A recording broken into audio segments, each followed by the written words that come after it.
ole hi eng thalak nge moni la in ti mai theya soi fi awak pongai lovina lang chiang via wa ma o chu chip chiang zo kin kan han chianga thalak hi en wang ula thalak hi lan don to lo wangin tuna chip chiang zo kin kan chiang lung le tu hui lo silence so ti chia lung le SP jelal muan ki mak ma man na le kai hroina in lung le traffic police chuan tu hui lo silence so exhaust 80 decibel pel le a ring du siam dang lam tap chuan nan thoka tun haya silencer exhaust ring le siam dang lam somli pakhadan mana dan bo chete hi dananga poisa choi ti an nia am poisa choi ling khom hi danang thlapin soka ka the do ni heng silencer an man khom te hi oka su somni pawya chun khan ko to lo manga chil chiat an nia lung le SP chun danina a phal lo silencer ring mang tu te hi an mi puitan house nan thlen thina wangin liu theini tu ten hen atong hian danang thlapin silencer exhaust te hi khren sak man sak an ni nuwa kota under section 501 some number 1 of BNSS anga malak chun zom turin lanania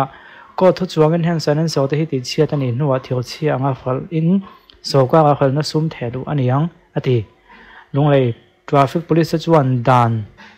phalba kha sanan so ring tak tak mang tu te an zon chun zom zelona ko pui chuan duty ba ka NHIDCL in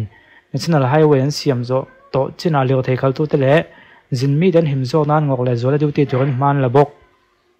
thalai lam pangchuan support violo mai them na se ke chu thaka ti amoy vuwa dang lam hi chu thungan ni ta se a beng cheng khe hi hei takhe nok ve dawa amoy kan vuwa dang lama beng cheng chuang lo zoi the the ta ti tho hi chom phalem ka khelo chu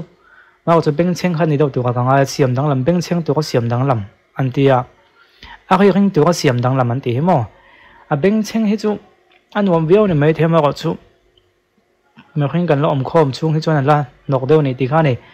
ola soka kon school chol puang lo ta se enge kan tonang o hi za ko thom mission school kot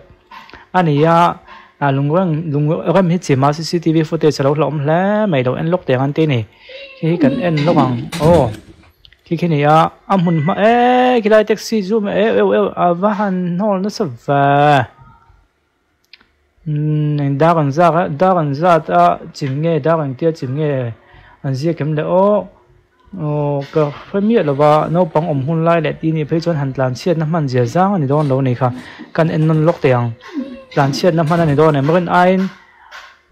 a chim chakri atla en tlan che man lo to pang tlan che man lo to pang chu wang chon angai na om lo kha kha chu tu ko khop mai hei ni school chol chu puang lo ta se ti kha ne ya then kha chon caption nge om de don siam line then kha ta chon pathian na tho hi van ro pui ta kan pathian hmangai na tia lo lalu tok pol te pokon oma thil hi chu thir dan hin ang lawa kampau ti omna zo te hian kan thil thir dan te dang te ya poi mo ba chuanin a lom hle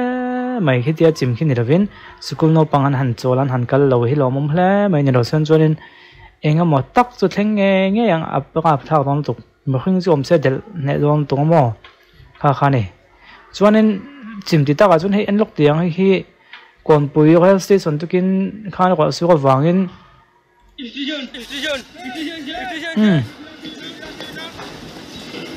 tiang o enang o rail station ni chen he le men tia ka le en big lo ki rail station ni to nga ya kam phei du ma ya camera la to pok king chen sa kan ai nan la huai ang ngam ang nga oho awan mol tatani đau lăng kẹo rồi nè rồi thui ổn ngò gọi là cái ổn bốc xích cái tụi bác anh là cái gì awan chịu trap này awan chịu trap khi đại đoàn khi awan chịu là hút đó là thà cầm mũi cho nó chịu sen huam mày mà còn chú ala sen huam lo de wa còn chil don vel mek ni langa kan en se rang o a chil lai ti rang nge a chil lai tak sun langam bik lo ni mo a thlak en meng o a thlak ka mo chu ni ne ki a chil bo chiang ne le maya ki a thlak chu ni ya chiat na chi khong a thlenga eng pon ni se a heng ga kan ang le ke him pia la kan lo lo man ni chon pathian hen lom thu se na to dam tak o man ni ti kha a top khak na kan han mang pho ta nge video dang a kan chang kan hmul don ni o